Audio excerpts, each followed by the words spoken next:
La reine vivait dans un magnifique château. Elle avait une fille dont elle rêvait. L'enfant avait les cheveux noirs et la peau blanche. Par conséquent, ils l'ont appelée Blanche-Neige. La reine est morte peu de temps après. Le roi n'a pas pleuré pendant longtemps. Un an plus tard, il a amené une nouvelle reine au palais. Elle était belle, mais en colère. La femme a apporté un miroir magique avec elle. Chaque jour, elle admirait son reflet en lui et lui posait la même question. Qui est la plus belle du monde ? Le miroir n'a toujours dit que la vérité. Par conséquent, il a honnêtement loué la beauté de la reine et la femme rayonnait de bonheur. Blanche-Neige grandissait et chaque année sa beauté s'épanouissait de plus en plus. Et maintenant, une fois de plus, s'adressant au miroir, la reine a entendu en réponse qu'elle n'était plus la plus belle du monde, mais Blanche-Neige.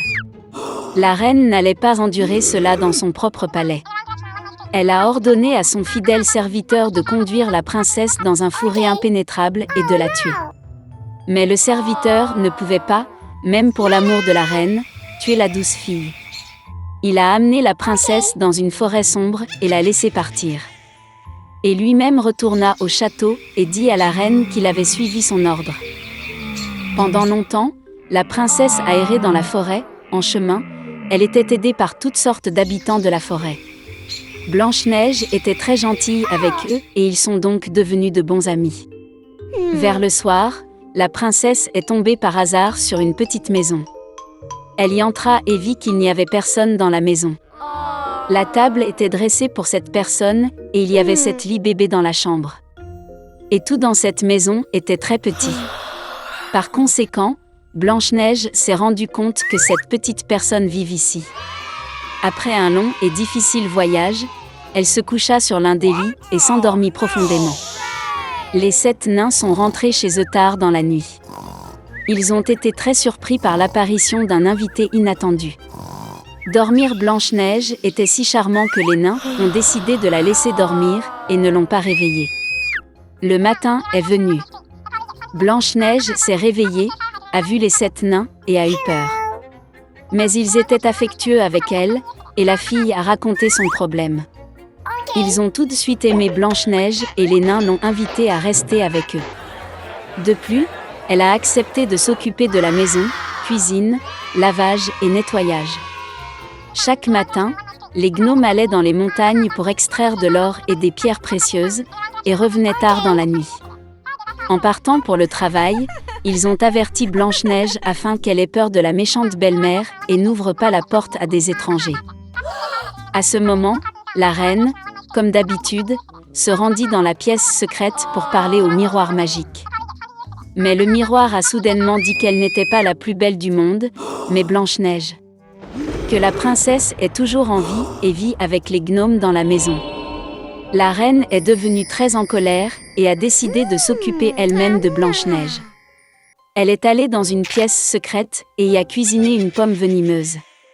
C'était très beau à l'extérieur, mais si quelqu'un en mangeait ne serait-ce qu'un morceau, il mourrait certainement.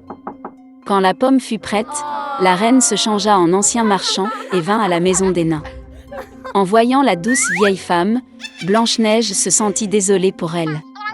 Elle ne se douta de rien et quitta la maison. La vieille femme a offert à la fille une pomme mûre et a dit que si elle mange cette pomme, elle restera jeune et belle pour toujours. Blanche-Neige l'a crut, et dès qu'elle mordit la pomme, elle tomba morte et cessa de respirer. La reine satisfaite se rendit au palais. Dans la soirée, les nains sont revenus du travail et ont vu Blanche-Neige gisant sur le sol. Elle ne respirait pas. Ils ont sangloté si fort et ont déploré que leurs cris aient été entendus par le beau prince, qui chassait dans la forêt voisine. Il est devenu intéressant pour lui quel genre de hurlement s'est produit qui a effrayé tous les animaux. Et quand le prince a trouvé la maison des nains, il a vu Blanche-Neige. Elle était si belle que le jeune prince est immédiatement tombé amoureux d'elle. Il a persuadé les nains de l'emmener avec lui au château, car il y a des médecins qui peuvent guérir Blanche-Neige. Les nains l'ont permis. Puis le prince ordonna à ses serviteurs de porter la princesse sur leurs épaules. Et quand il la portait, il arriva que les serviteurs trébuchaient sur un buisson, et de la commotion cérébrale, un morceau de pomme empoisonnée est tombé de la bouche de Blanche-Neige, et elle s'est réveillée. En voyant le jeune prince, la fille est également tombée amoureuse de lui, et a accepté de l'épouser. Ils ont également invité leur méchante belle-mère au mariage. De colère Q.